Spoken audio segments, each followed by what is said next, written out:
Mr. Chair, I'll offer a motion to approve the agenda as presented. Motion's been made and seconded. Any discussion? Hearing none, all those in favor say aye. Aye. Opposed? Motion's carried. Thank you. Next, looking for a motion to approve the minutes from last month. So moved. Second. Motion's been made and seconded to approve the minutes from last month. Hey, Mr. Chair, can I get clarification on who made the second? Is that Laura? All those in favor say aye. Aye. Opposed? Motion is carried. Number 5, amend minutes from meeting from April 8th of this year. Yeah, and Mr. Chair, I can just provide some context for that. In the meeting minutes for the Knife River Materials request for an interim use permit, the minutes stated that the maximum allowable acreage, one of the conditions, was 30 acres, but in the meeting, and looking at the meeting recording, the motion made with the conditions was actually for 39 acres. So it would be amending that 30 acre to 39. I'll offer a motion to approve the minutes with that amendment. Second. Motion's been made and seconded to amend the minutes from April 18th. Any discussion? Hearing none, all those in favor say aye. Aye. Opposed? Motion is carried. Thank you, Matt. Is there anybody in the audience or online that wishes to speak to something that is not on the agenda? Is there anybody online or in the audience that wishes to speak to something that is not on the agenda? Is there anyone in the audience that wishes to speak to something that is not on the agenda? Hearing none. I'd like to look for a motion to open the public hearing for Brady Berg. Second.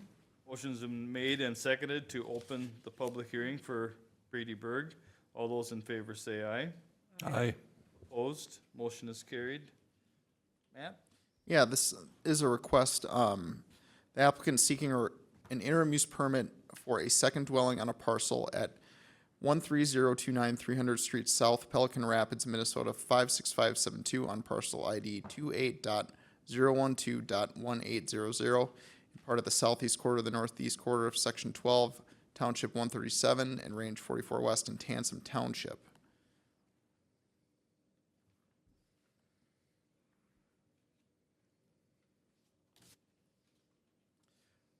So the relevant goals from our comprehensive transportation plan that pertain to this request. We have a housing goal to support additional options that give people in all life stages and all economic means viable choices for safe, stable, and affordable homes.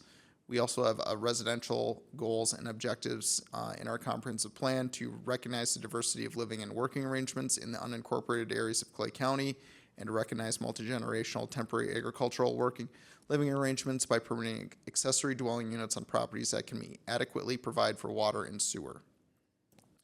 So the subject property and all immediately adjacent properties, they're zoned Ag General as the base zoning district, and then the overlay zoning districts on this property are Resource Protection Aggregate and Resource Protection Biological. This is a approximately 45 acre parcel, and it's located on the county line. It's about 1.25 miles south of County State Aid Highway 6 on 300th Street South.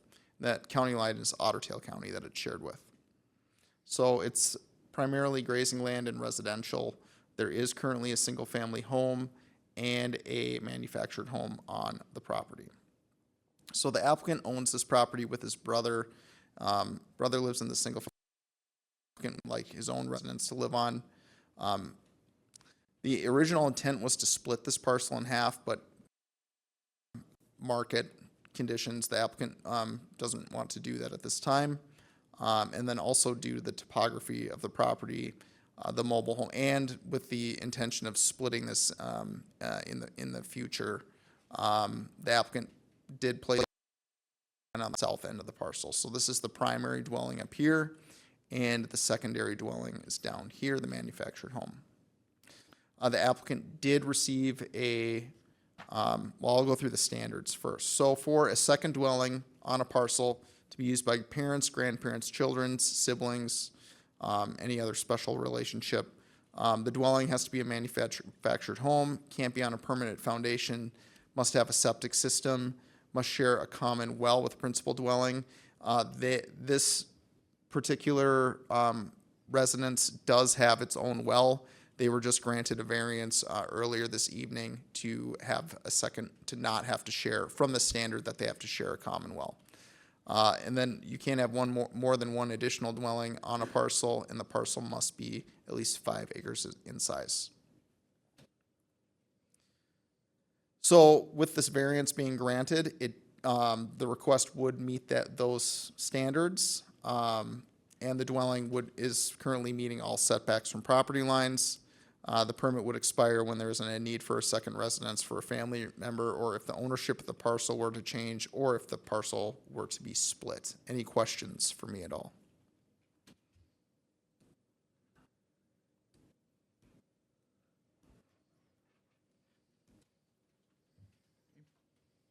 If nobody has any questions for Matt, would the applicant care to speak to this? Thank you. Anybody in the audience or online wish to speak for or against? Anybody in the audience or online wish to speak to this request? Anybody in the audience wish to speak on this request? Hearing none, look for a motion to close the public hearing. Thank you. Motion's been made and seconded. All those in favor say aye. Aye. Opposed, motion is carried. Thank you.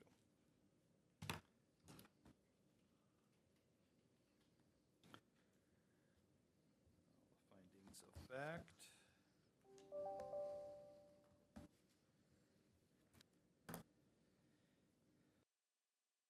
In granting an interim use, the planning commission shall consider the effect of the proposed use upon the health, safety, morals, and general welfare of occupants of surrounding lands, existing and anticipated land uses, traffic conditions, including parking facilities on adjacent streets and land, and the effect on agricultural usage and values of property and scenic views in the surrounding areas, and the effect of the proposed use on the existing comprehensive plan. There's ample distance, lots of distance between the two homes, and I don't believe that there is any issues there. Use and enjoyment of other property. The interim use will not be injurious to the use and enjoyment of other property in the immediate vicinity for the purpose already permitted, and not substantially diminish or impair property values within the immediate vicinity. Development of surrounding property.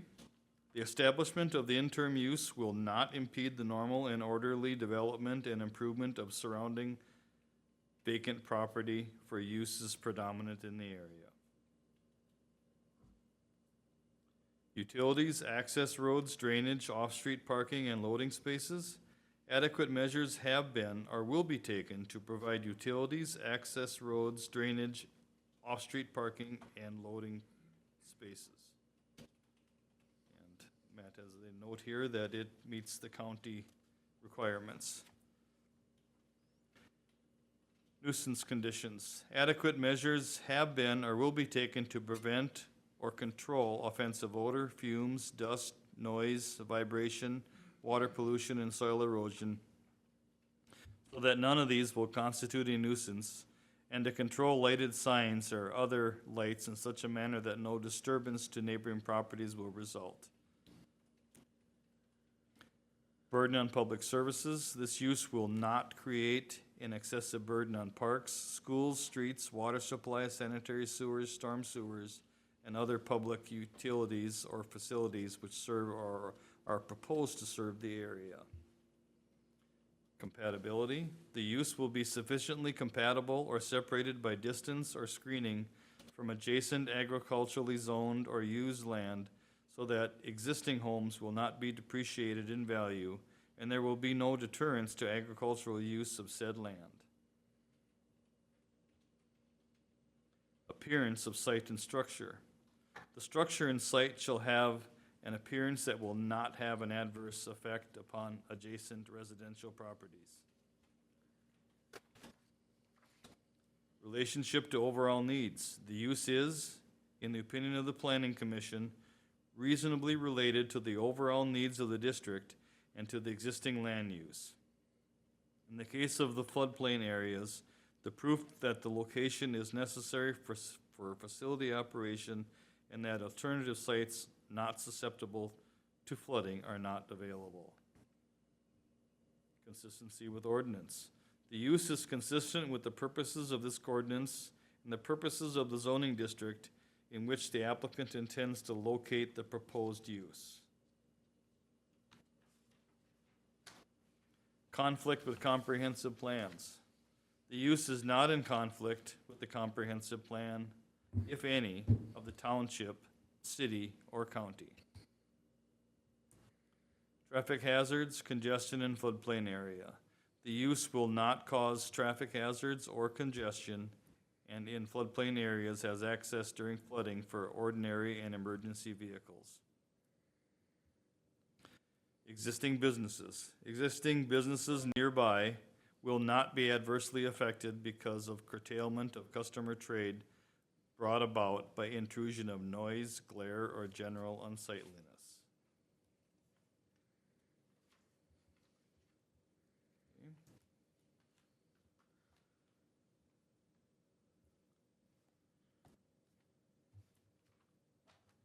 Anybody have any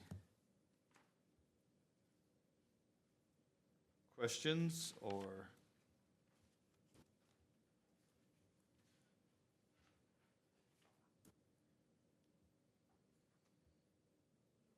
Okay, hearing none. Is there a? Okay. Yeah, Mr. Chair, I do have 3 conditions proposed. Okay, 3 conditions. Applicant must abide by the provisions of the Clay County Land Development Ordinance. Method of waste disposal approved by Clay County Environmental Health. The permit expires when any of the conditions are not met, change in ownership. Second dwelling is no longer occupied by family. Or any other conditions as the Planning Commission deems necessary.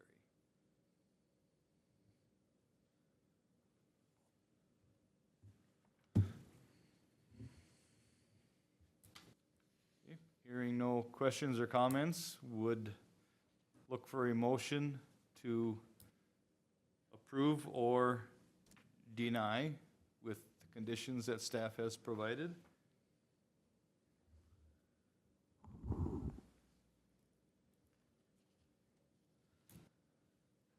Mr. Chair, I'll make a motion to approve the request with the recommendations provided. Second. I have a motion and a second to approve permit. Any discussion, any further questions? Hearing none, all those in favor say aye. Aye. Opposed? Motion is carried. Thank you. Sorry, who made that second? Kurt.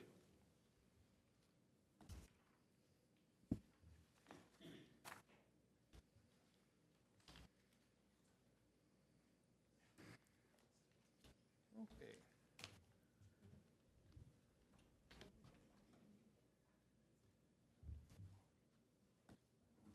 Next on the agenda is a Benedict request for an IUP. Look for a motion to approve or to begin the public hearing. So moved. I'll second the motion. Motion's been made and seconded to approve opening the public hearing. All those in favor say aye. Aye. Opposed? Motion is carried. Thank you. Matt? Thank you, Mr. Chair. Yeah, this is a request brought forward by Isaac and Benedict and Blaine Benedict for an interim use permit for a second dwelling on a parcel at 6775 50th Avenue South, Sabin, 0 on parcel ID 10031, 10.031.1204 in part of the northeast quarter of the northeast quarter, section 31, township 139 north, range 47 west in Glendon Township. So the comprehensive plan goals and objectives relevant to this request are the same as in the previous hearing. This property and all immediately adjacent properties are zoned agricultural general as the base zoning district, and then resource protection wellhead as the overlay zoning district. And it's approximately 7.7 acres on the south of 50th Avenue, which is County State Highway 13, and west of 70th Street, which is County State Aid Highway 11. So there is a single-family residence and a detached garage on the property currently. The applicant is the son of the landowner, and he would like to place a temporary second dwelling on his parents' parcel. So this is the parcel, looking to place that kind of here in the back corner. Again, going through the standards that the dwelling must be a manufactured home, must not be placed on a permanent foundation, must have a septic system that meets county health requirements, must share a common well with the principal dwelling, and that there be no more than one additional dwelling on the parcel, and the parcel must be at least 5 acres in size, and this request does appear to meet all of these standards. Looks like it also could meet all the setbacks from the property lines. Looking at the permit potentially would expire when there's no longer a need for the second residence or family member, or if ownership of the parcel were to change.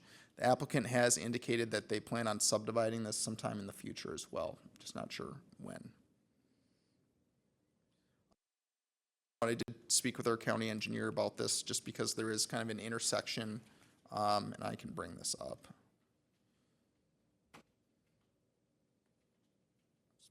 Bear with me for one moment.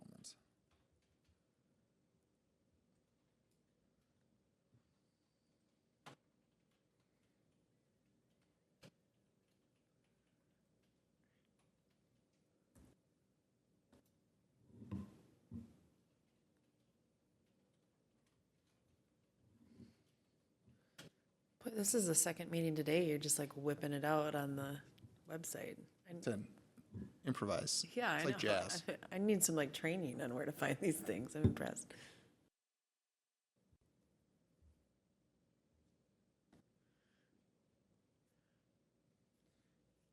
So with our access standards, our access management standards in our county code, there is a 500-foot spacing requirement from an intersection, and then 300 feet from another access. And this, they're looking at placing the driveway kind of right along here. It would meet that request. They would need to get a access permit from the highway department as well. Any questions for me?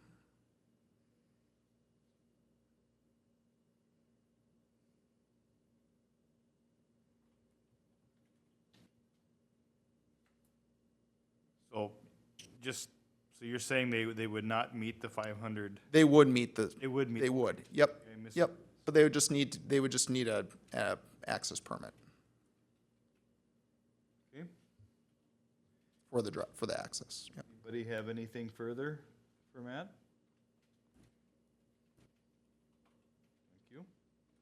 Thank you. Is the applicant here, and would the applicant care to speak?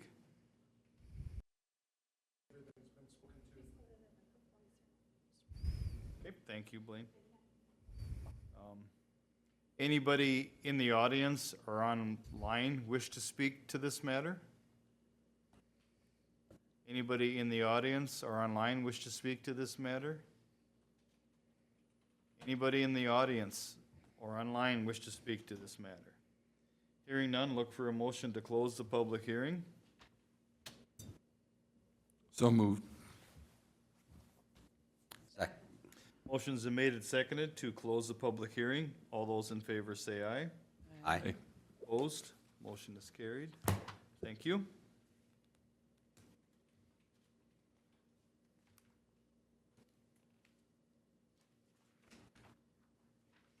Findings of fact. Effective use. In granting an interim use, the planning commission shall consider the effect of the proposed use upon the health, safety, morals, and general welfare of occupants of surrounding lands, existing and anticipated land uses, traffic conditions, including parking facilities on adjacent streets and lands, and the effect on agricultural usage and values of property and scenic views in the surrounding areas, and the effect of the proposed use on existing comprehensive plans. Use and enjoyment of other property. The interim use will not be injurious to the use and enjoyment of other property in the vicinity for the purpose already permitted, and not substantially diminish or impair property values within the immediate vicinity. Development of surrounding property. The establishment of the interim use will not impede the normal and orderly development and improvement of surrounding vacant property for uses predominant in the area. Utilities, access roads, drainage, off-street parking, and loading spaces. Adequate measures have been or will be taken to provide utilities, access roads, drainage, off-street parking, and loading spaces.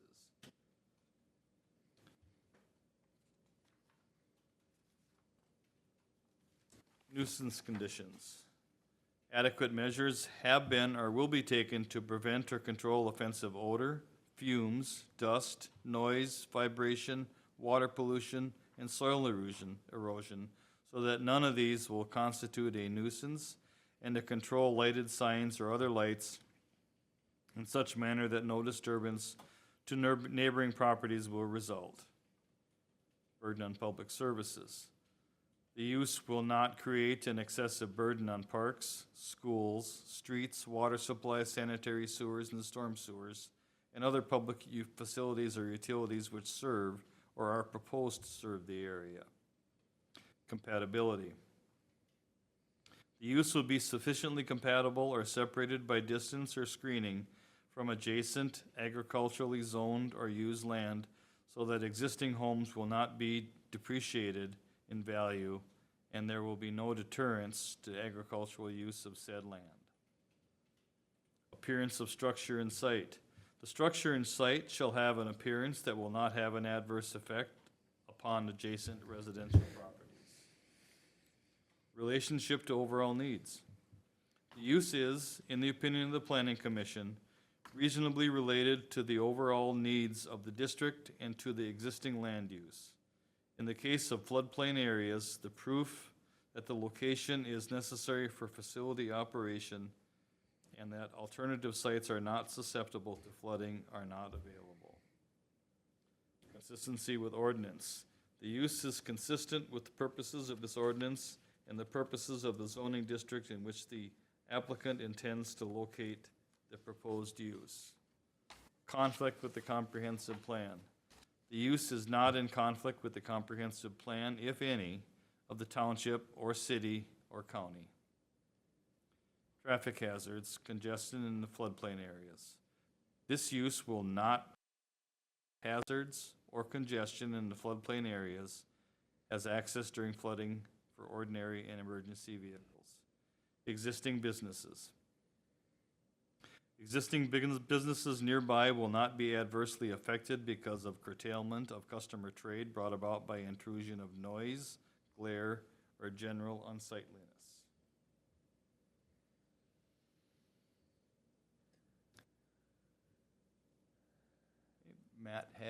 Staff has some conditions up there. Number one, that applicant must abide by the provisions of the Clay County Land Development Ordinance, zoning and subdivision regulations. That the waste disposal septic system must be approved by Clay County Environmental Health. and that this permit expires when any of the conditions are not met. Mr. Chair, I'll offer a motion to approve the request with conditions 1 through 3. Thank you. Second. Motion's been made and seconded to approve the permit with conditions 1 through 3 as provided by staff. Any discussion? Hearing none, all those in favor say aye. Aye.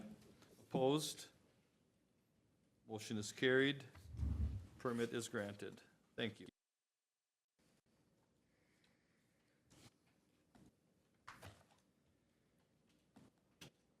Okay, next on the list is Travis Mosier, request for an interim use permit. I'm looking for a motion to open the public hearing. So moved. Second. Motions are made and seconded to approve the public hearing. All those in favor say aye. Aye. Opposed? Motion is carried. Thank you. Matt? Thank you, Mr. Chair. This is a request from Travis Mosier for an interim use permit for a dog kennel at 6371 170th Avenue South, Moorhead, Minnesota 56560 on parcel ID 01.2102 in part of the northeast quarter of the northwest quarter, section 31, township 137 north, range 47 west, Alliance Township.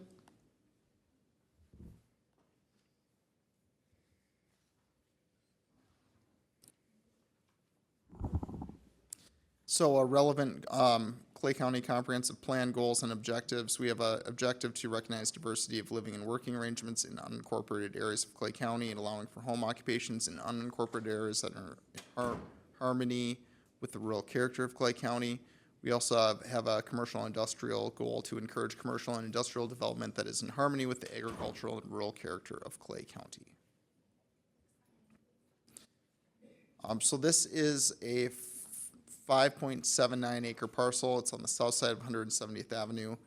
They're all zoned agricultural general. A kennel is allowed as an interim use. The property does have a steel building that's used for the kennel business and a utility building, as well as 7 grain bins. The use does appear to meet all the required setbacks for a kennel. So that setback would be that 600-foot residential setback. There's really isn't any residence within a half mile. This request is for a Great Divide Kennel. It's actually on the property adjacent to the residential property. And so this lot has 400 feet of frontage on a public roadway. Just made aware of this business when it was during a building permit, basically obtaining an after-the-fact building permit. So the kennel building is used for training and boarding for hunting dogs from roughly May to August. They don't board dogs unless they're training them. No dogs are permanently housed at the kennel. The structure built for the kennel has 8 outdoor kennels, and each is about 25 square feet and includes indoor and outdoor, so a total of 50 square feet for each dog. They do not train or board more than 8 dogs at one time. The owner is also planning on doing breeding and sale of dogs.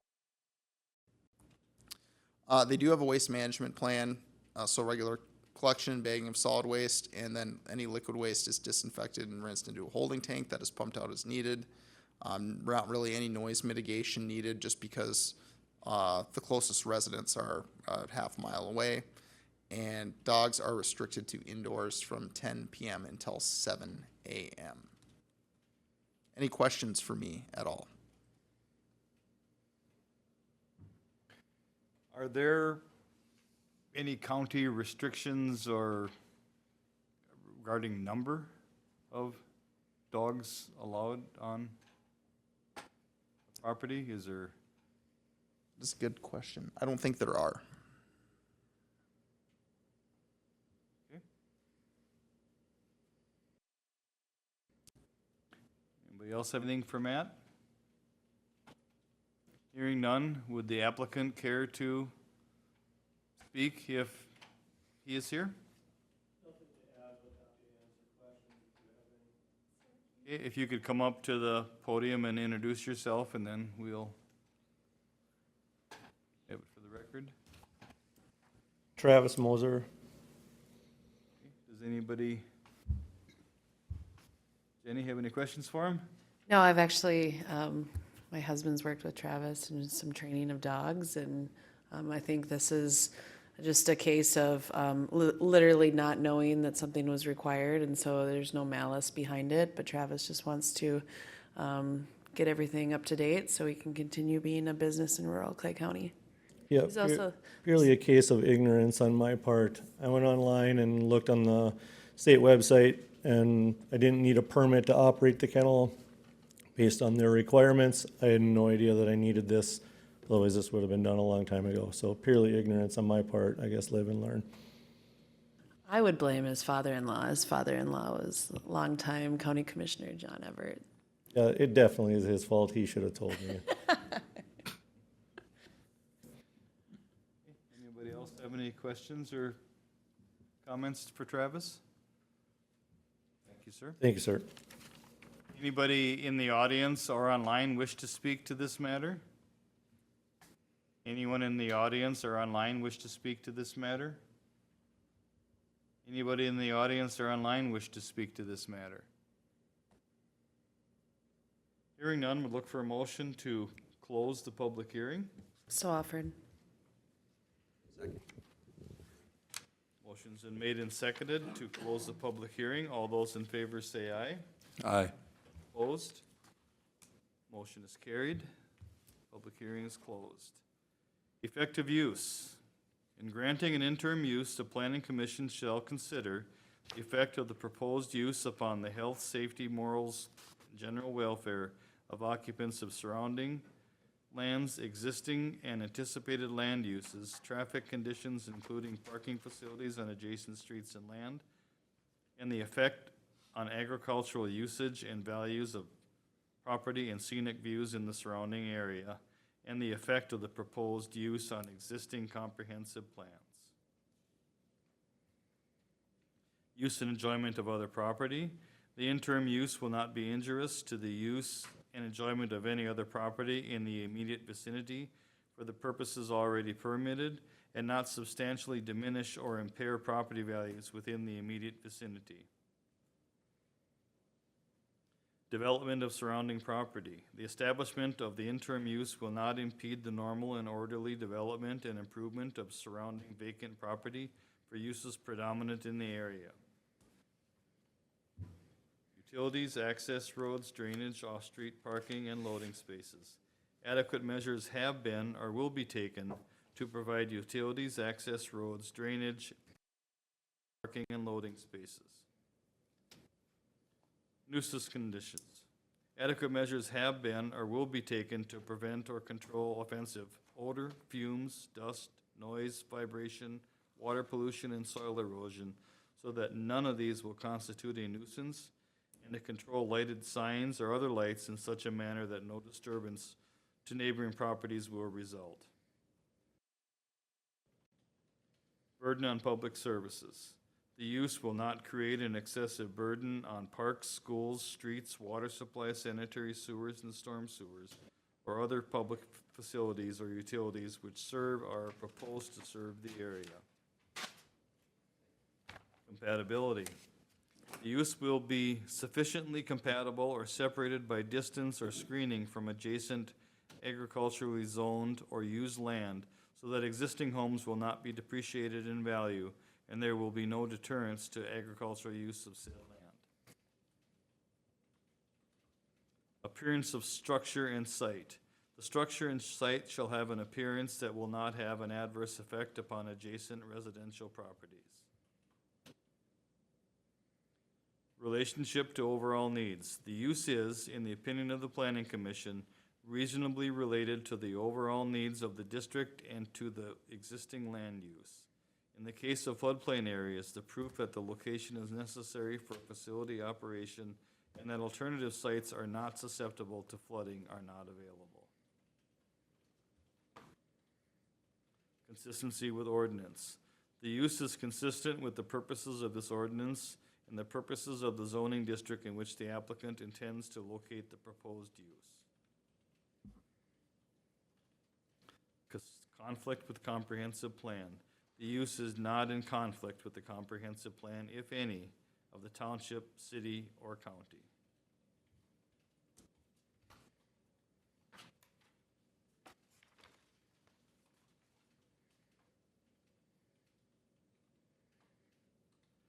Traffic hazards, congestion in floodplain areas. The use will not cause traffic hazards or congestion and in floodplain areas has access during flooding for ordinary and emergency vehicles. Existing businesses. Existing businesses nearby will not be adversely affected because of the curtailment of customer trade brought about by intrusion of noise, glare, or general unsightliness.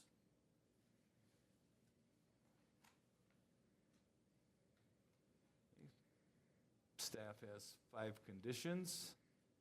Permit shall terminate upon transfer of the property. Kennel shall operate a waste system within regulations of the county ordinance.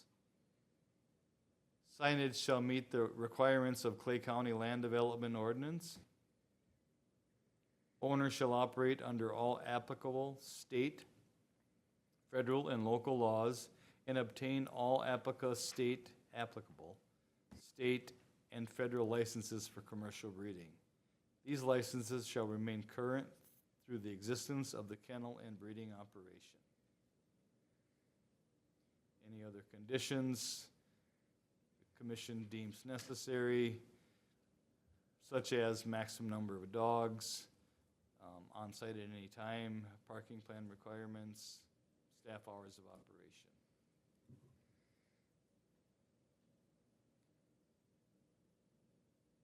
They've been around for a while, and they have appear to have all their bases covered already.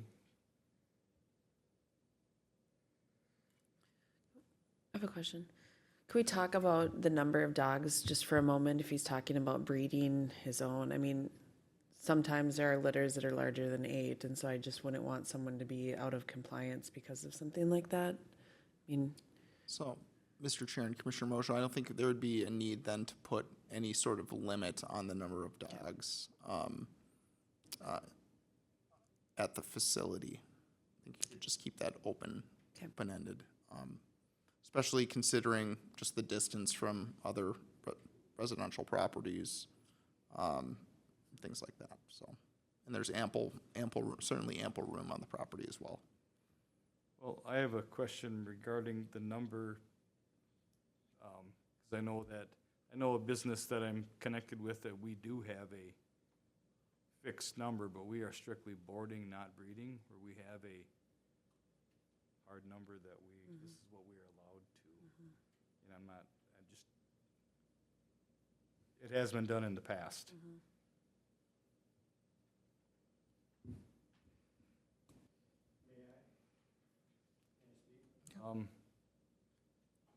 Yeah, Mr. Chair, you certainly can, yeah.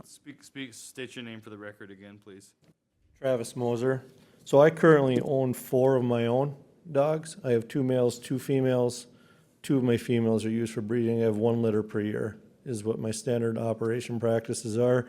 For the business purposes itself, that's why the kennel building is there. My dogs do not stay in the kennel building, they stay in my house, which is the adjacent property. So within my kennel building, I have 8 separate kennels so that I will not take more than 8 dogs at a time.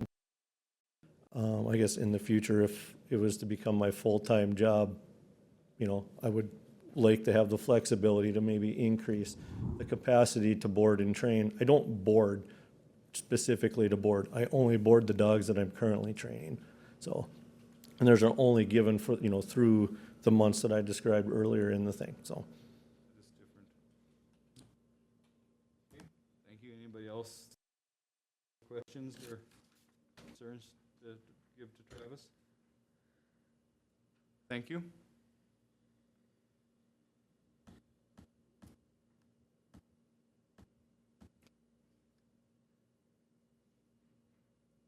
Okay, look for a motion to approve approve or deny this permit with conditions 1 through 4.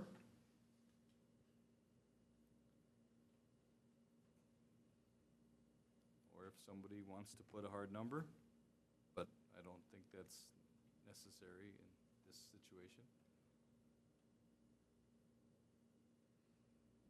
Move to approve. I'll second the motion. Motion's been made and seconded to approve the interim use permit. Any discussion? Hearing none, all those in favor say aye. Aye. Opposed? Motion is carried. Thank you.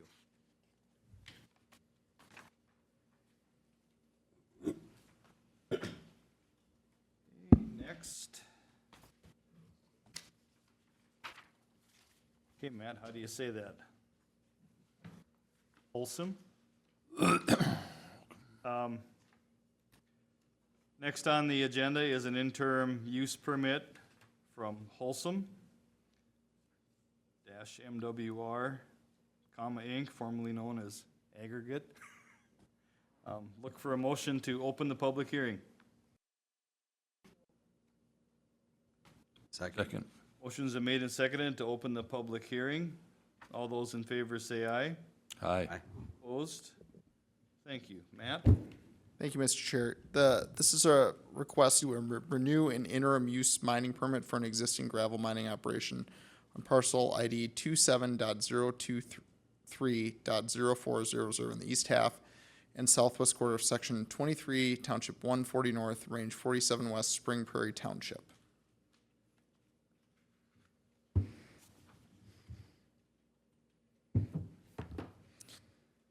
So this is approximately 482 acre parcel. It's located about 3 miles north of US Highway 10 and 3 miles east of Trunk Highway 9 and immediately south of the Spring Prairie Hutterite Colony. Its uses are pasture and gravel mining. It's been mined intermittently since 1954, probably even earlier. There were interim use permits that were granted in 2011 and 2018 for this property.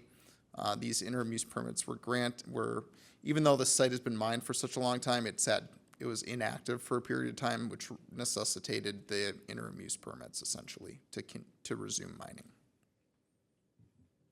Existing conditions and natural resources on this property, it's pretty low topographic relief. The depth to water table is high. It ranges from 1 to 10 feet throughout the property. There are several wetlands on the property. Many are the result of previous mining activity. The property is not prime farmland, but according to the aggregate resources inventory that's been produced by the state of Minnesota, it does have high gravel potential. So the mining plan of this is kind of difficult to see. Looking at all the red areas here, focus points would be to occur intermittently. Of the currently active areas, there's only 3 new acres that would be proposed to be opened.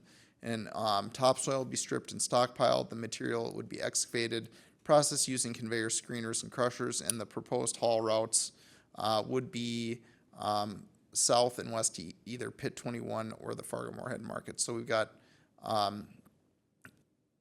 County Road 86 comes up here and stops right here and then goes west here. This is a township road, 170th Street South. There is an active bald eagle nesting site up in here, so they would avoid that.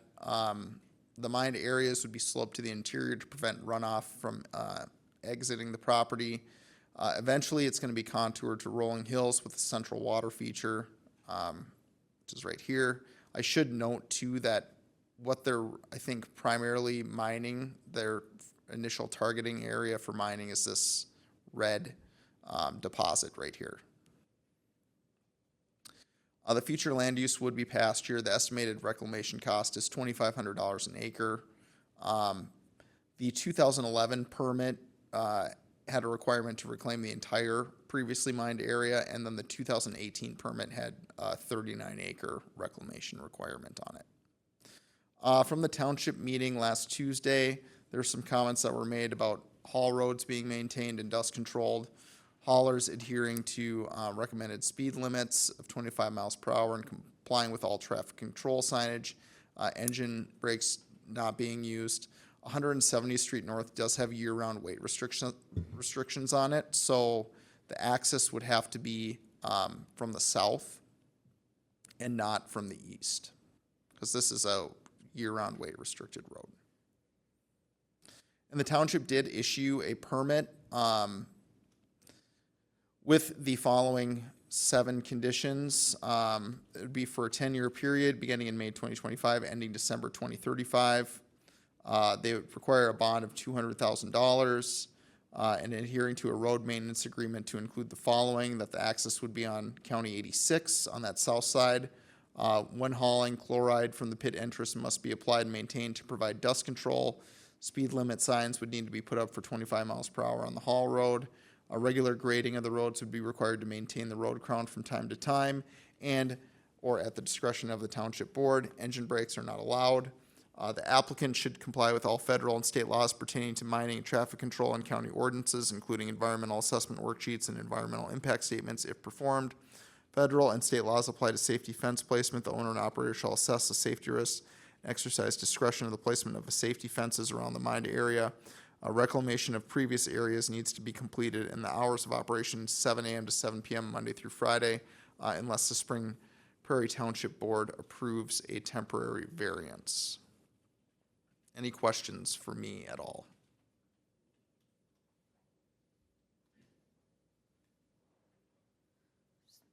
More of a clarification for Sure. me. The 25 mile an hour on a county road, what was Justin's comment on that? He did not comment on the recommended speed limit, but that would have to, because it's a county road, it would have to, any signage would have to go through the county highway department. The only thing he commented on was just ensuring that when there's hauling that's happening, that the roads are controlled and maintained by the operator of the pit. That was the main concern. The only reason I bring that up is I think if we start posting specific haul routes for 25 mile an hour on county roadways, there's a gray area then on all of our other county roads. I mean, we try to be as consistent as possible on that. I Yeah. mean, there can be a recommended speed, surely. But it's tricky to spot one specific area for such a drastically slower speed. Yeah, and I think the main signs that are put out, if any, are just that there's trucks hauling is ones that are put out. And I'm not saying that the township doesn't have the right to encourage it to be lower. I just mean from a jurisdiction. Yeah, and I think we have put a recommended truck speed Right. before. Okay. And it would not change the speed limit of the road for trucks. It would just simply be a recommended speed.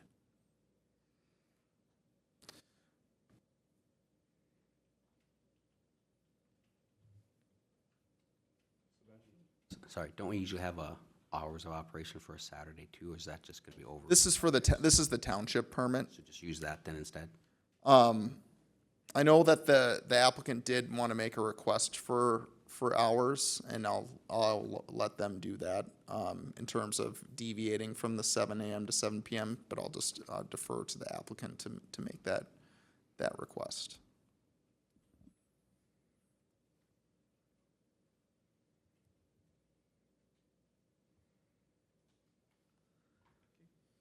Hearing no further questions, would the applicant care to come up and speak? State your name for the record, please. Good evening. My name is Cherie Eilertson. I'm in the Environment and Land Department with Wholesome. I submitted the application. So, to speak to the comment on hours, we had a meeting with the township last Tuesday night and received a copy of their draft or their permit today and exchanged some emails with both the township and Matt's office requesting an expansion of those hours. We had in the application indicated request to continue the hours from the 2018 permit, which were 6 a.m. to 6 p.m. In the email exchange back and forth, I just want to bring it out here so I say it correctly.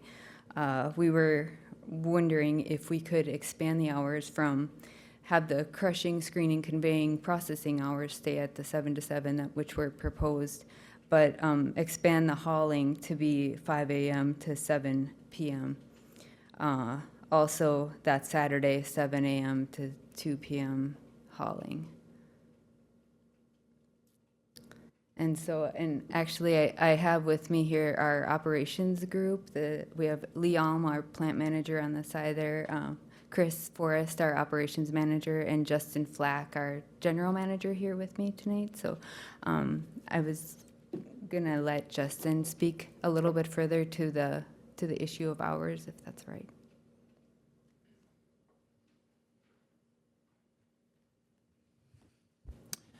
All right, good evening. As Sheree said, my name's Justin Flack. I'm with Wholesome. I'm the general manager up here for this region. So I think the main point that I want to come through is just on the hours. I won't belabor the other points, but some of the concerns we have with it that I wanted to go on record with are, and I know a lot of this is obvious, but I did want to restate it. So one of the biggest challenges we face as a gravel producer is our short construction season. It's just a reality. It's a harsh business up here. So we have this short construction season.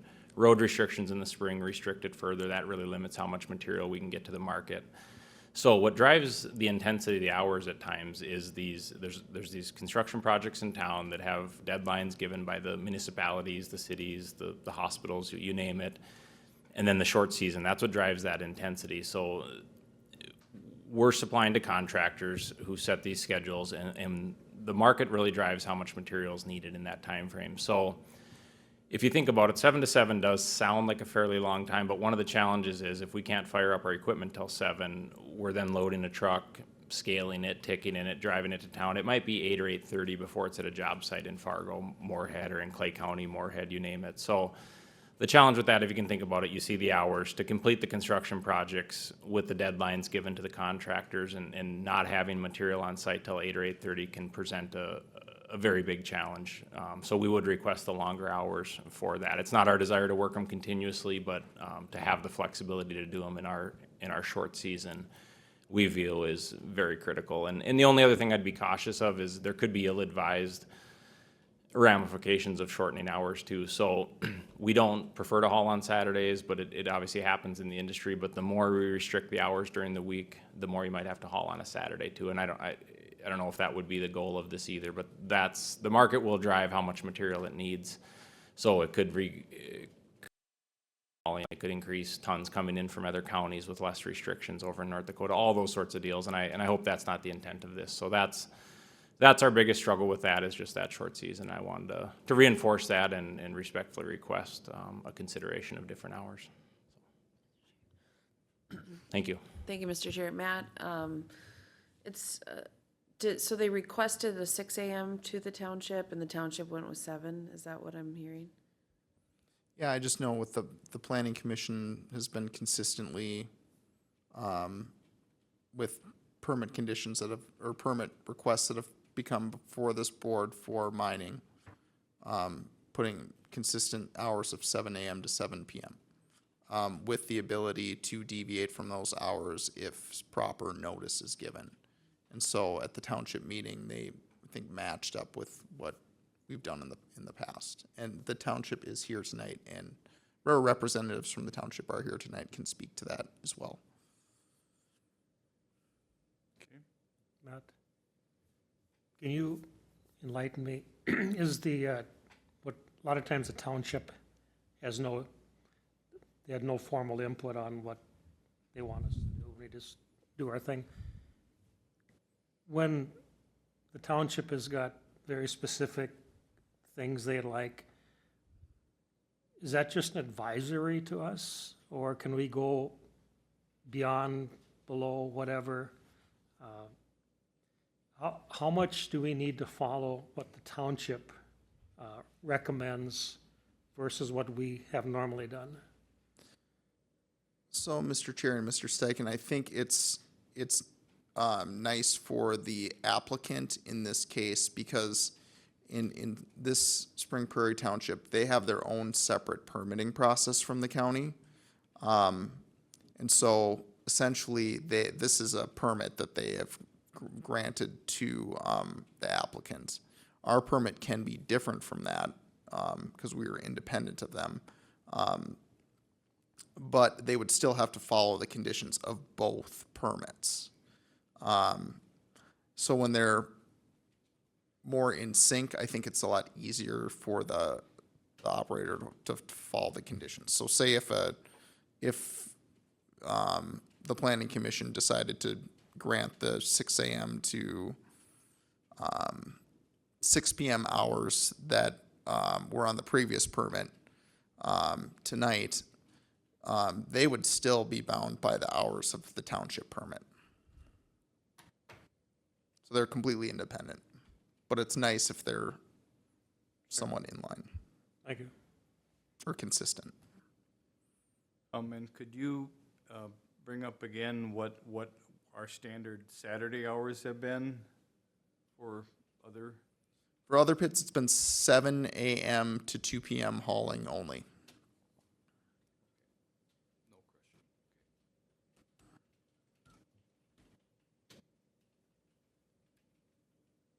Anyone else have questions for Matt? But somebody in the audience, okay.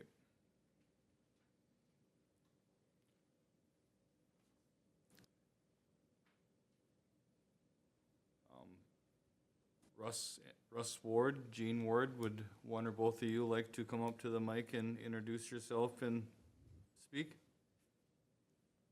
I'm Russ Ward. I'm the chairman for Spring Prairie Township, and we agreed with this permit last week on the hours of 7 to 7. They used to be 6 to 6, and we changed it as their request for 7 to 7. And now they want to change it again to 5 to 7, and we don't feel it's right for the people in that area to be disrupted by the extra truck traffic at 5 o'clock in the morning. So that's what I talked with the other two supervisors today, and that's what they felt too, is they don't want to go 5 in the morning till 7 at night. Thank you. Anybody have any questions for Mr. Ward? Mr. Ward, are you open to Saturday hauling?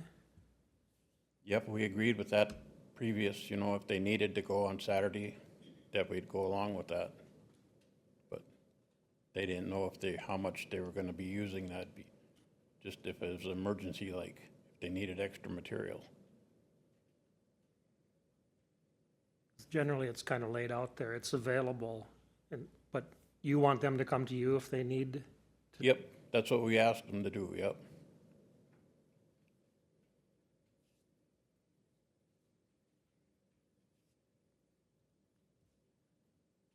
Thank you.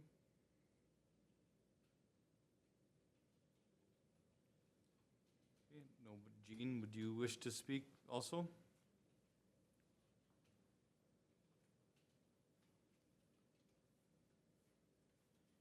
I'm Jean Ward. I'm the clerk for,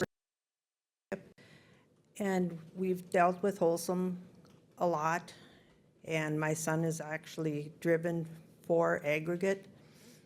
And I know for a fact that when they say that they're starting at 7 o'clock, the trucks are in the pit between 6 and 6:30, getting loaded, ready to leave the pit at 7 o'clock.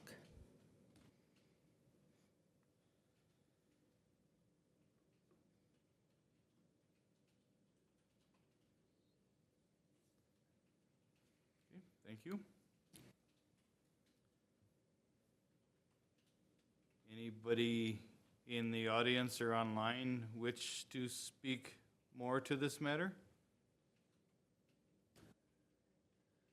Why don't you come up? We did done that in the past. Introduce yourself again and. I'm Cherie Eilertson. I'm with Wholesome. I just wanted to clarify that our application was made to match the 2018 application, so it wasn't that we were seeking the 7 to 7. That came up amongst discussion, that that's something that you all as a planning commission had moved towards. And so we requested, our permit with the township hasn't yet been, we haven't signed it yet, so we requested just further discussion in that regard before the permit got finalized. So just wanted to do that. And then I was just curious if, I wasn't sure the pit that we're talking about that Jean was mentioning, so I don't know. Questions need to be, Okay, go ahead, Jenny. I was just gonna say, discussion needs to happen through the chair, so sure. Okay, sorry about that, yeah. Ask him Okay, and he can. okay. Anyway, I'm just not quite familiar about the reference that was made by the prior speaker. Well,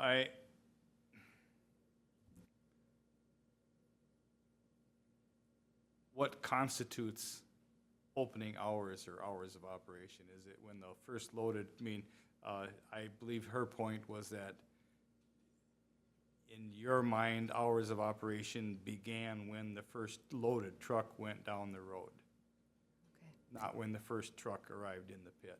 okay. And I honestly say I've never had that conversation So, on this board. Mr. Chair, I know for this, the permit that they're currently permitted under, the hours are 6 AM to 6 PM. So they could start at activities at 6 AM at this specific pit. So if Clay County. The one that they're currently operating under right now that expires at the end of this year. Yes. They are allowed to operate at 6 So AM. if we align with, we also align with Spring Prairie, they will not be allowed under the new permit then to load, to arrive at the pit until 7 AM, is that? Correct, yes. Unless they've received prior.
And leave. I mean, you need to check air pressures and oil. I mean, you need to do all of that. Otherwise, we're really gonna be delaying those components. I never heard of hard and fast, what constitutes starting, so. Yeah, I think it's important to say, though.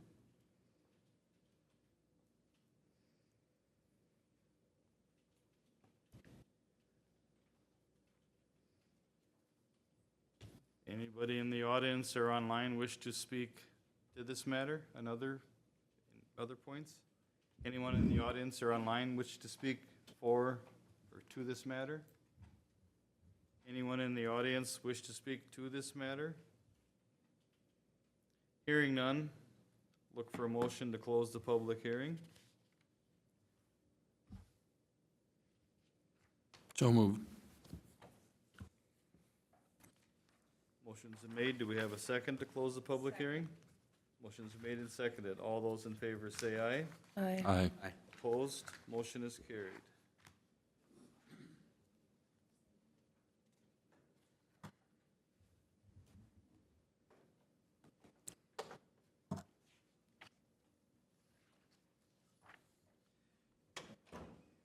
Effective use. In granting an interim use permit, the planning commission shall consider the effect of the proposed use upon the health, safety, morals, and general welfare of occupants surrounding lands, existing and anticipated land uses, traffic conditions, including parking facilities on adjacent streets and land, and the effect on agricultural usage and values of property and scenic views in surrounding areas, and the effect of the proposed use on existing comprehensive plans.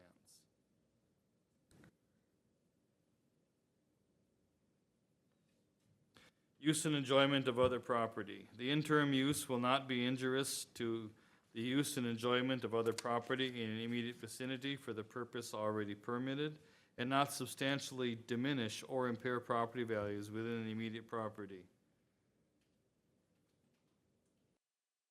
Development of surrounding property. The establishment of the interim use will not impede the normal and orderly development and improvement of surrounding vacant property uses for uses predominant in the area. Utilities, access roads, drainage, off-street parking, and loading spaces. Adequate measures have been or will be taken to provide utilities, access roads, drainage, off-street parking, and loading spaces.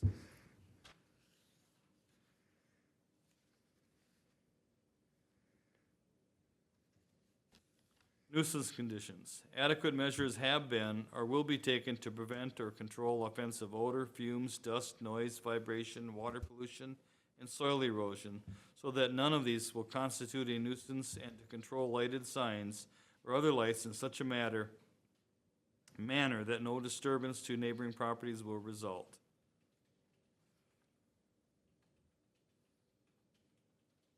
Burden on public services. The use will not create an excessive burden on parks, schools, streets, water supply, sanitary sewers, storm sewers, and other public facilities or utilities which serve or are proposed to serve in the area.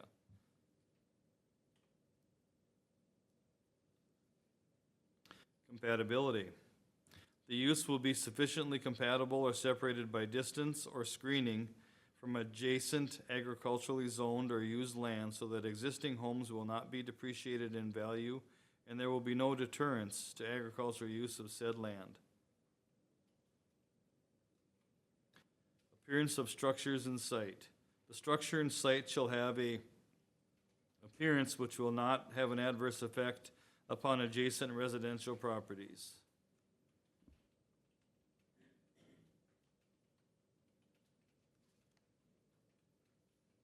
Relationship to overall needs.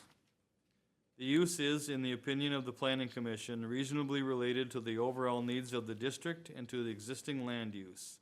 In the case of floodplain areas, the proof that the location is necessary for facility operation and that alternative sites are not susceptible to flooding are not available. Consistency with ordinance. The use is consistent with the purposes of this ordinance and the purposes of the zoning district in which the applicant intends to locate the proposed use.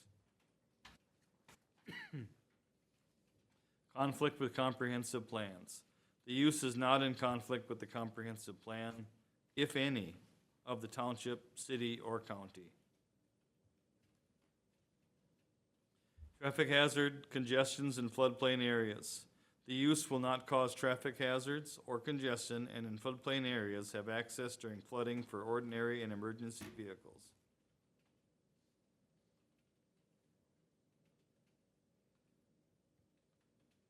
Existing businesses. Existing businesses nearby will not be adversely affected because of curtailment of customer trade brought about by intrusion of noise, glare, or general unsightliness.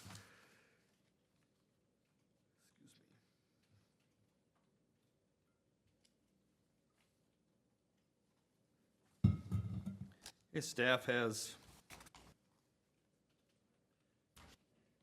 17 conditions. And Mr. Chair, there are just a couple of just small changes. There was a condition on there, condition 13, about trees being removed. That was an error that probably should not have been on there, so I struck that. Did add a suggested condition number 17 that trucks must not be staged on any public roadway. I don't think it's going to be a problem with this pit. I've talked to the applicant. They don't think it's going to be an issue with this pit, but it has been becoming an issue, specifically in the last summer. our last hauling season or construction season, it's been more of an issue that our office has seen more complaints about, and the highway department has seen more complaints about as well. Not with this company, just with other operators. Okay, and I'm assuming since we haven't talked about it, there are no residences within a reasonable or very close. There are there are 3 residences right across the street from where this pit is being proposed. And this has come up in past hearings. It was in your meeting materials. Mainly the main concern being with where the access would be on the south side. So having a specific condition to keep that access, that's at condition 16, located midway between these two residential parcels. So this residential parcel and this residential parcel. So roughly right here. That's something that's come up in the past as well. I don't know, Mr. Chair, or any other members of the Planning Commission, if, with regards to the discussion on the hours of operation, if there's anything that you want to add to in the findings about that, or discuss that proposed condition a little further. Right now, kind of have it reading, operations at the site are limited to April through November, Monday through Friday, 7 a.m. to 7 p.m., and hauling only on Saturday from 7 a.m. to 2 p.m. unless prior approval is received from the Planning Department and Spring Prairie Township. And I can also we can walk through all these too, and we can also discuss them as they come up. Got a couple questions. Whatever time we set doesn't really matter because it's what Spring Prairie chooses to pick for hours of operation, correct? You have to abide by that? They would, yep, whatever they choose would have to, yep, they'd have to abide by that. That's an independent, separate permit. It says operations at the site are limited to 7, so, you know, with Commissioner Mojo, I mean, we can't go against what Spring Prairie wants, I understand that, but it's not like you can't even enter the pit until 7, if that's how they want it, but that be as it is. But in 2018, there's 39 acres approved. Now they're still talking about 39, is it the same 39 acres? They're limited to 39 acres, and it's not a rolling 39, they understand that? So, Mr. Chair and Mr. Staken, because this pit has kind of been mined since 1954, the 2011 permit was for 200 acres.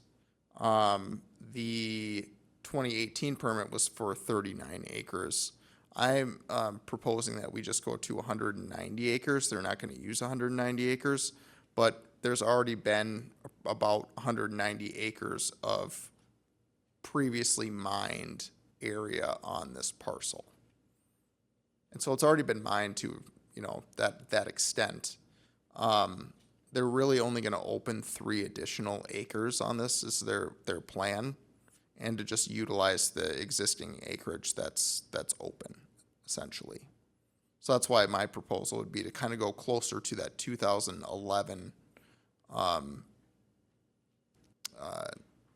acreage, which was 200 acres, and just call it 190. But under number 7, under Spring Prairie's restrictions, it talks 39 acres. Yep, and that would be, again, independent of, that's a completely separate permit to be independent of that. The 190, it's already open, essentially. It's already been mined. But why are they limiting it to 39 on their number 7 restrictions? Likely because their previous permit had 39 as well. The previous Spring Prairie Township permit was 39. Our previous permit was 39. The original 2011 permit that we granted was 190. In my recommended conditions, it makes more sense for it to be closer to 190 from our. They would still have to abide by the Spring Prairie Township permit regardless. but it's already essentially been mined. Really, in reality, there's going to be, the existing open areas are going to be mined, which I think equates to about 42 some acres, and then an additional 3 acres. And the fact that wetlands were created, that doesn't create any issues? I know that they do intend to do a wetland delineation in the spring. They have worked with our coordinator on that, and he has been out to the site.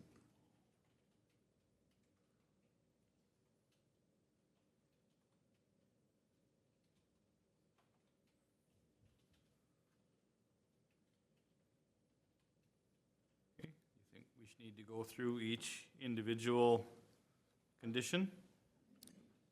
Okay, condition 1, operate within the provisions of the Clay County Land Development Ordinance. 2, operators shall control dust and provide necessary maintenance on any and all gravel haul roads. 3, operators shall control fugitive dust within the mining area. 4, all berms and topsoil stockpiles must be seeded to perennial vegetation. 5, operator shall provide proof of NPDES, SDS, stormwater management, and air quality permits as required to the planning office, and shall be in compliance with any and all local, state, federal regulating agencies prior to commencing mining operations. 6, operations must comply with all provisions of the Wetlands Conservation Act. 7, mining operations, including the open pit staging and stockpiling areas, internal haul roads, and associated structures, must not exceed 190 acres. 8, operator must control noxious weeds on site. 9, operator must post a reclamation bond of $2,500 an acre. 10, operator must reclaim mined out areas as mining progresses. Previously permitted mined areas must be reclaimed. Require areas to be restored to pasture or native grassland. 11, applicant shall provide parking, screening, lighting, drainage, and portable sewer facilities consistent with county regulations as determined by the planning department and county health department. 12, require operator to present a detailed mine plan to the planning office indicating exact area to be mined, current topography, final topography, phases of mining operation, equipment locations, locations of hazardous material storage, and sanitary facilities, and stormwater management plan prior to commencing any operations at the site. This should be 13, actually, because I deleted one. So 13. Operations at the site are limited to April through November, Monday through Friday, 7 a.m. to 7 p.m., and hauling only on Saturday from 7 a.m. to 2 p.m. unless prior approval is received from the planning department in Spring Prairie Township. 14, permit shall expire on December 31st, 2024. 15, applicant shall apply for an access permit through the Highway Department for a new access onto 43rd Avenue, which is County Road 86. Said access shall be located midway between the approach located on parcel number 27.026.1004 and the approach located on parcel 27.026.1001. And then 16, trucks must not be staged on any public roadway. I don't know if there's any conditions that you want to discuss further. I will say that at this site, I mean, it's since I've been employed by Clay County as I have not had any complaints about hours of operation or anything like that. For this specific site. Not received any. I don't think it's been mined very actively as some of the other sites in Clay County. I think it's more intermittent, but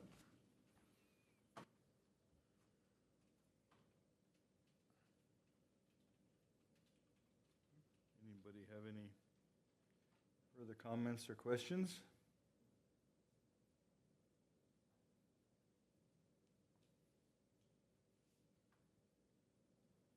Hearing none. Look for a motion to approve or deny the permit with conditions 1 through 16.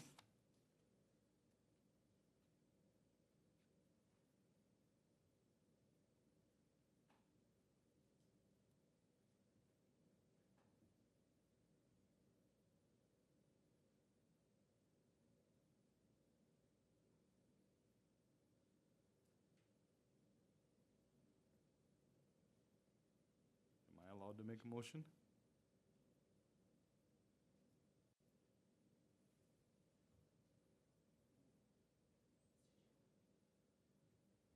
Mr. Chair, I'll make a motion to approve the request with the recommended components. And I think the most important part might be that unless prior approval is received from the planning department in Spring Prairie, I believe not only affects the Saturday hours, but also the Monday through Friday.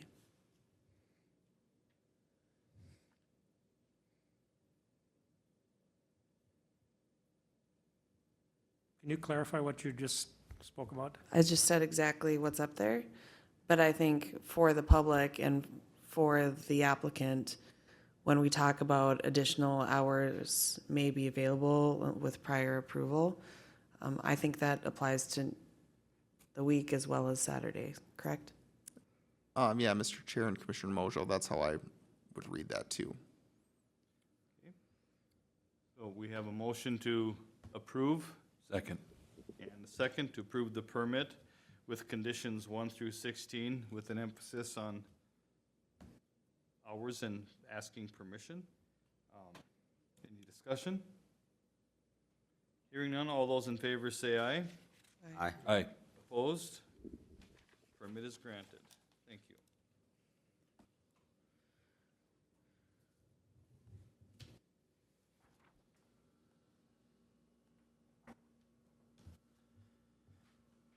Okay, next on the agenda is the Clay County Land Development Ordinance Update.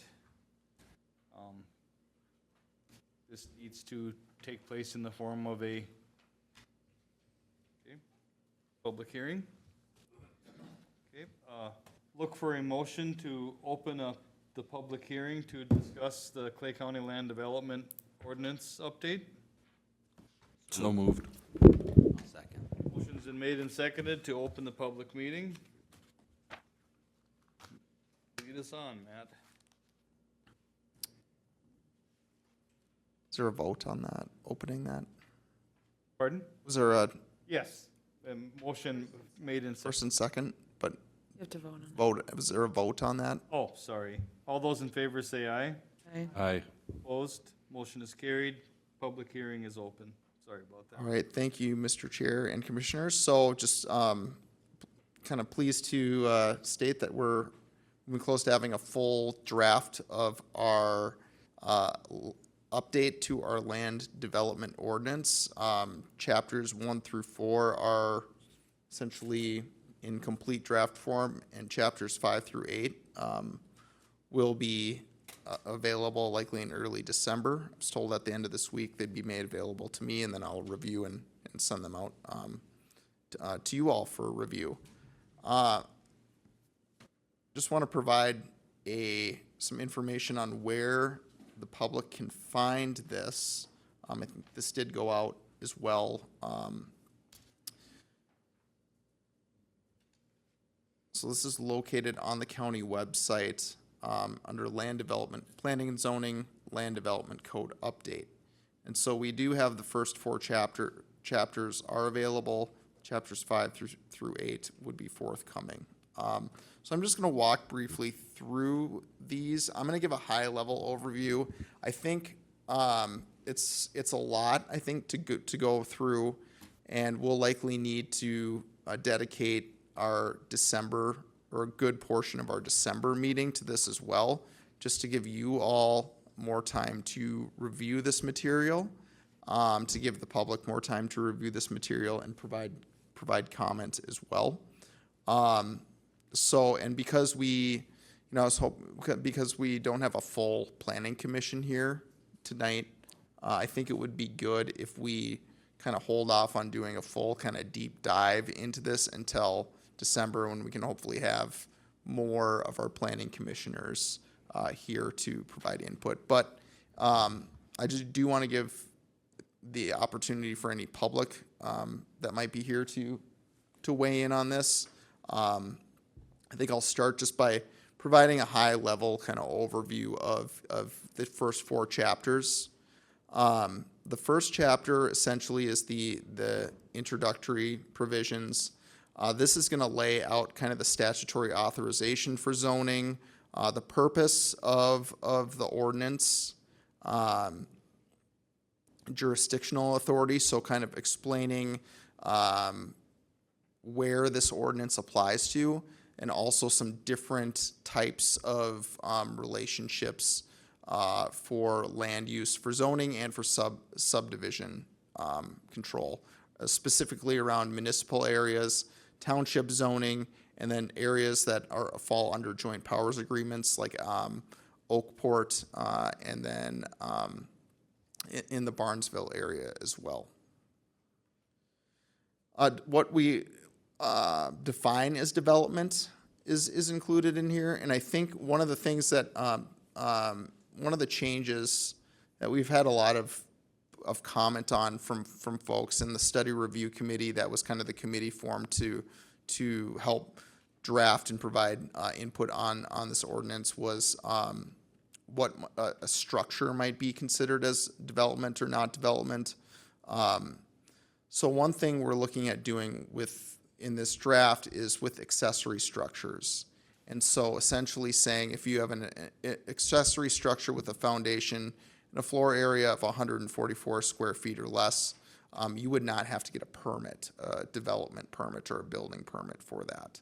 If it's not on if it's on a permanent foundation. If it's not on a permanent foundation, that would increase up to about 400 square feet, where you'd be exempt from having to get a permit.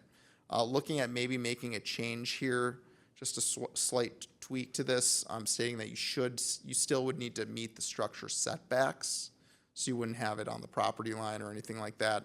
But a lot of other communities do this, where they have exemptions for smaller structures, and that's something that we don't have. So if you're buying like a garden shed, or you're building like a shed or something like that, or if you have something that can be moved around your property, we see that a lot, especially with people working with livestock.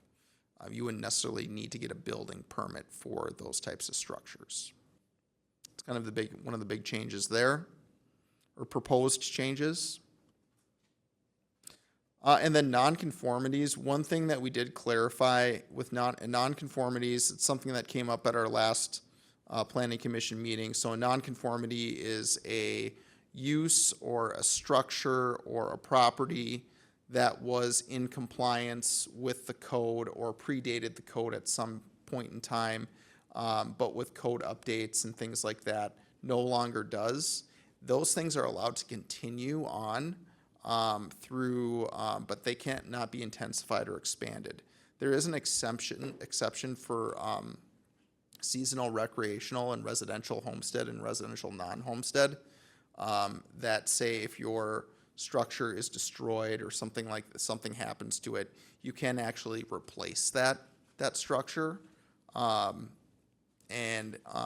we did not have that in our previous code, and in the proposed code is to include that, and that's from state statute on nonconformities. So if under our current code, if you had a house and it was not set back correctly, or didn't meet setbacks or something like that, and it was destroyed in a tornado, you would have to build it to conform to our new setbacks. But in state statute and in this proposed code, you could replace that structure. You couldn't make it bigger or anything like that, but you could replace what you had. Big change there. Just defines what the establishment of different zoning districts are and their different relationships. The zoning map, a lot of this has remained unchanged, and that's chapter 1. So 8 pages. You can read it tonight if you haven't already before you go to bed. And if you're still awake after that, you can move on to our base districts. So these are the 4 zoning districts that are our base zoning districts in Clay County. So like the agricultural general zoning district, most of the county is zoned this way. Essentially just outlining the purpose of each of these districts, referencing where the allowed uses are, where the allowed use standards are, some specific other types of development. One thing with the agricultural general zoning district that we have in our current code is relates to residential subdivisions. and how those are done. There have been some proposed changes to that to give residents some options for different types of subdivisions, residential subdivisions, and with these, kind of the purpose is to provide landowners with an opportunity to develop their land, but also with options to protect some prime farmland and natural resources as well through the giving like development incentives in terms of additional lots if you're able to preserve more farmland or preserve more natural features as part of your development, residential development design. And I don't know if anyone's had a chance to review those. That's something we'll probably want to talk more in depth in December, at our December meeting.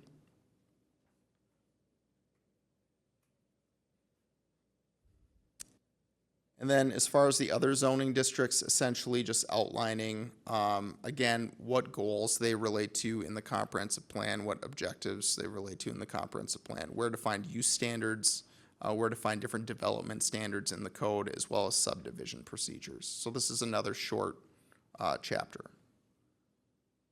Any questions or comments on any of these? I think with this specific chapter, the biggest change would be with the residential subdivisions. And I can explain, if you would like me to, I can go into more detail on that, or we can hold off until more of the planning commission is present. I think it would be good to wait on that. Chapter 3, very similar to chapter 2. This describes what the overlay districts are. Probably the biggest difference here is that 2 of our overlay districts are flood hazard zones, so our floodplain zoning, and then our shoreland. I know that this has come up a lot, that there's been a desire for the Planning Commission to have the lot sizes and setbacks for shoreland zoning match with what the state has. Currently, the county standards are more restrictive than the state. So like on a natural environment lake, the setback in Clay County, like a Lee Lake, for example, is 200, just outside of Holly, is 200 feet from essentially the water's edge or the ordinary high water level. In the state rules, that's 150 feet. So we've changed it we're proposing changing it to match the state standards. And so in some cases, the setbacks would be reduced. And in our public input survey, that's one thing that we saw a lot of comments on, where having the shoreland setbacks and lot sizes match the state shoreland rules. The only exception to that that's being proposed to not change is with rivers and keeping that at 200 feet, just because rivers are a lot more dynamic in terms of flooding and potential erosion and things like that. And we've seen historical development that's been too close to rivers, and now we've seen a lot more with like flood buyouts, people having problems with potential damages or risks to their property.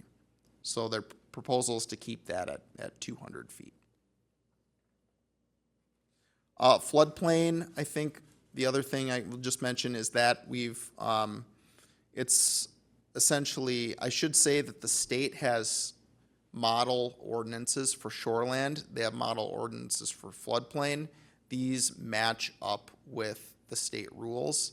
And so we want our floodplain rules to match the states and be as up to date as possible. So they've just essentially been modernized to match what the most current rules are, so that our floodplain regulations are in compliance with both the state floodplain rules and then the federal floodplain regulations as well.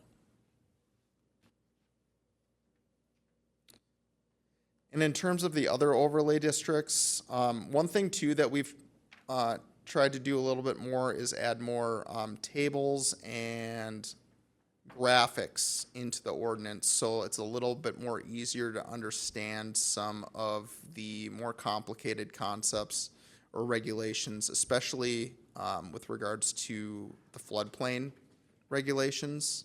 And so trying to make them more illustrative is a goal. So we have more pictures. Not quite a picture book, though.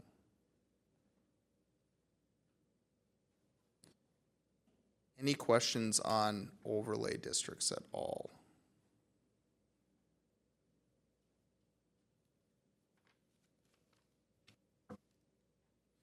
No, I should note too that with the base zoning districts and the overlay zoning districts, there aren't any new districts being proposed at all. They're all kind of remaining the same.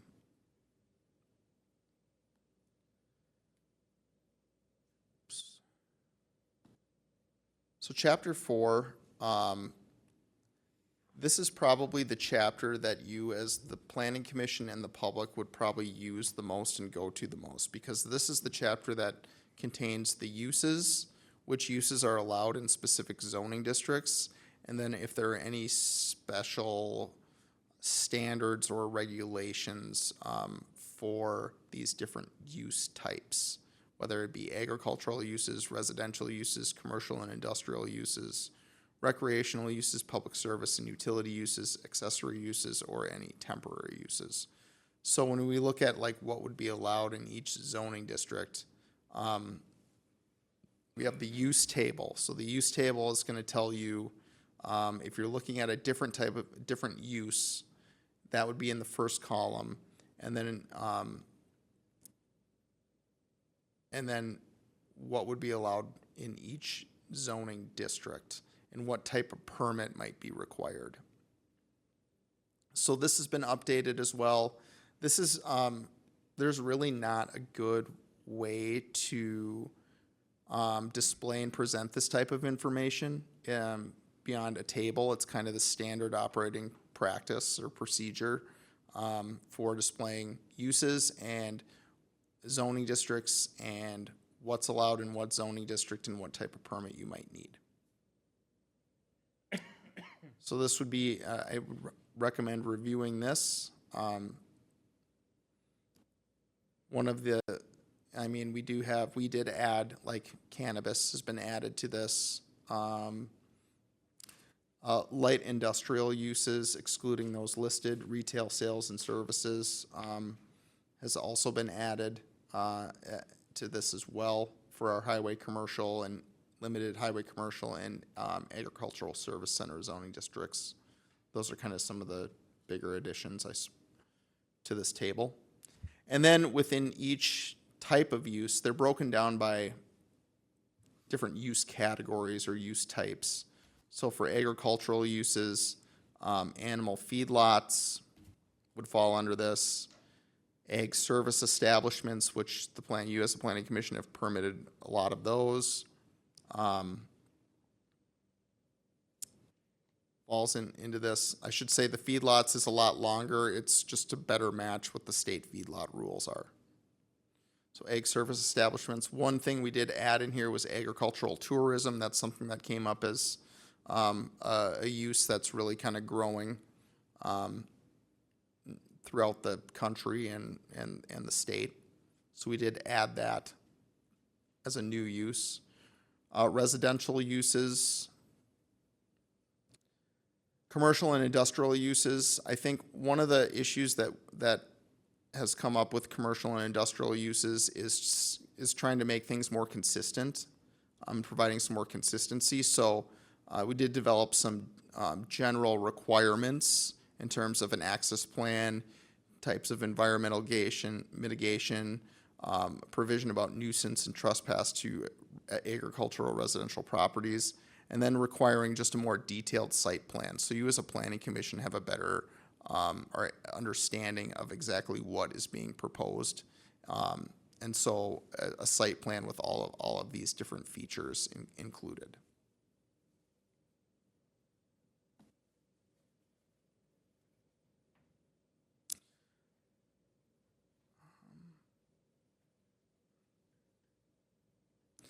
One thing, another change with this section is that, and I'll scroll down to it here,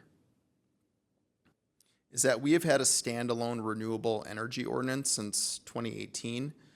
That's been updated, and that's been modernized, and it's been based off of a state model renewable energy ordinance. So that's wind and solar, and that covers everything from like an accessory solar panel used on a residence up to anything basically 50 megawatts, which is kind of the local level of permitting for solar.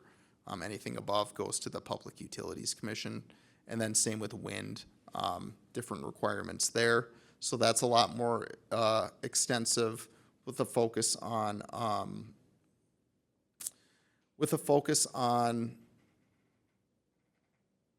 different standards, setbacks, stormwater screening from dwellings or other land uses, ground cover requirements for what's underneath the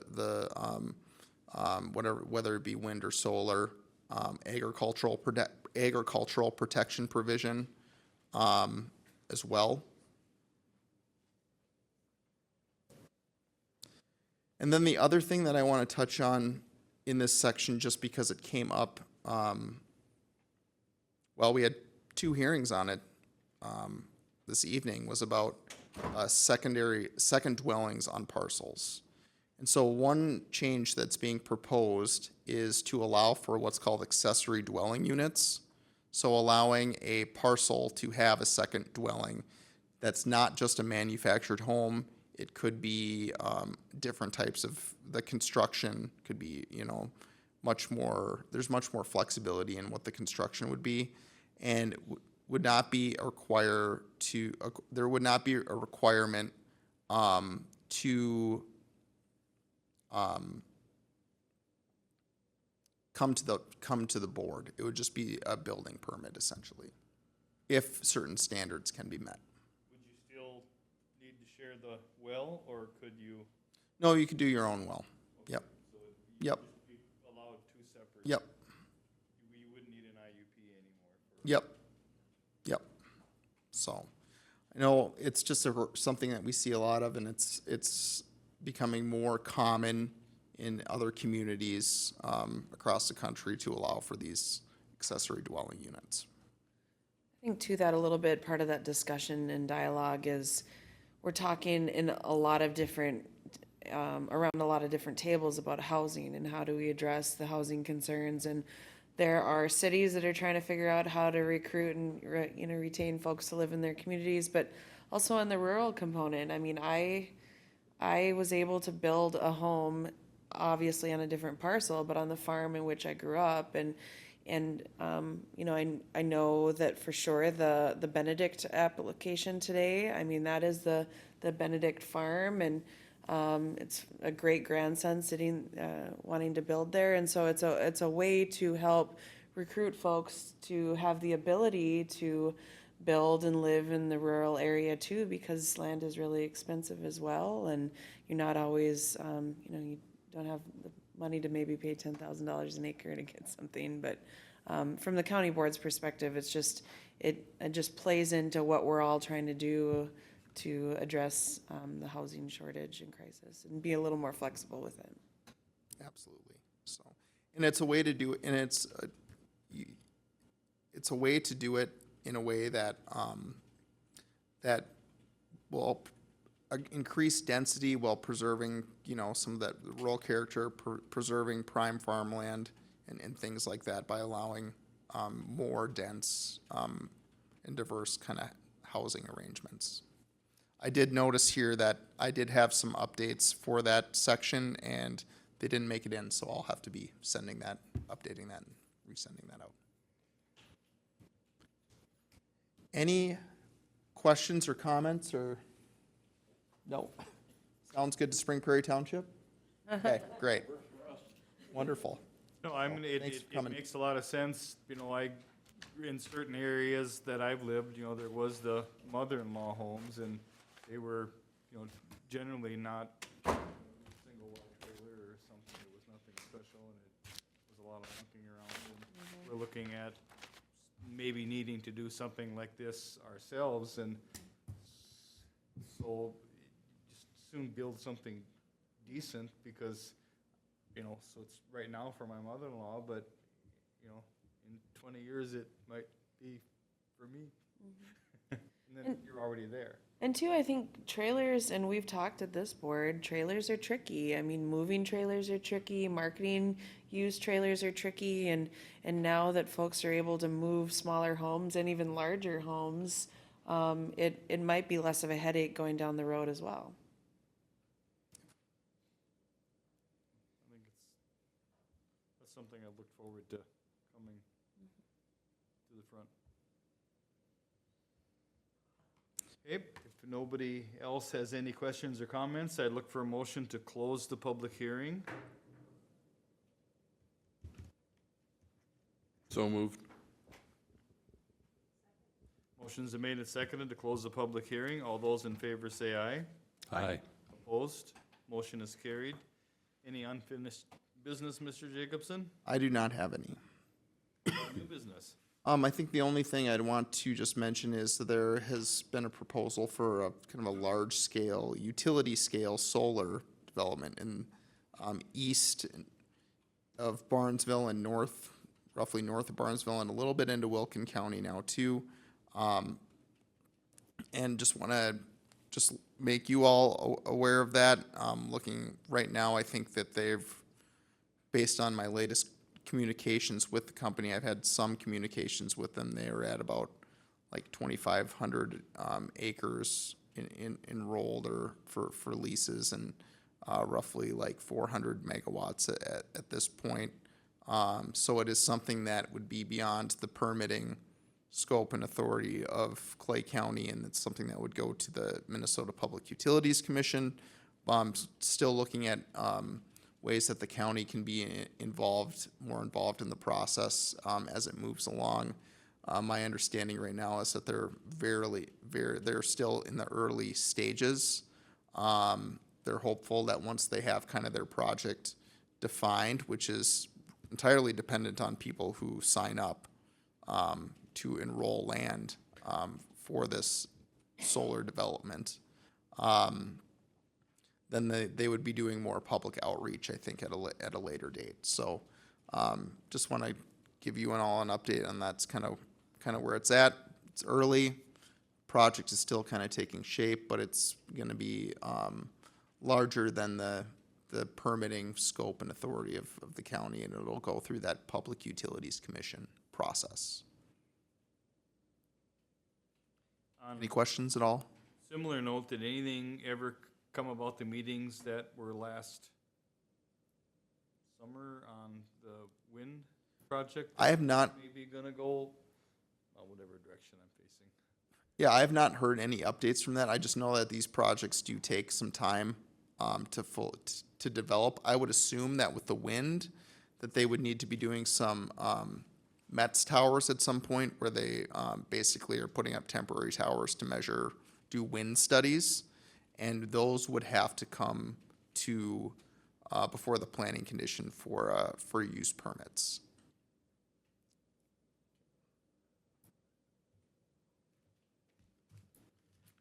Anything further for Matt? Anybody else have anything they need to bring up? Next meeting is this 19th? 15th. December 15th, I want to say. Do we need, Or 17th, I'm sorry. and then that'll be Ezra Bear's last. Yes, I should note that first of all, congrats to Joel on his winning your reelection for the SWCD board.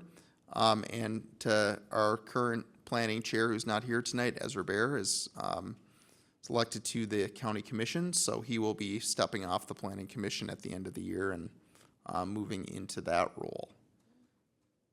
And Joel, I think as the vice chair, you'd be serving as the chair then until we would have elections for new officers in February, at our February meeting. So if you want to start campaigning now, now's the time. For chair, vice chair, treasurer, or sorry, secretary.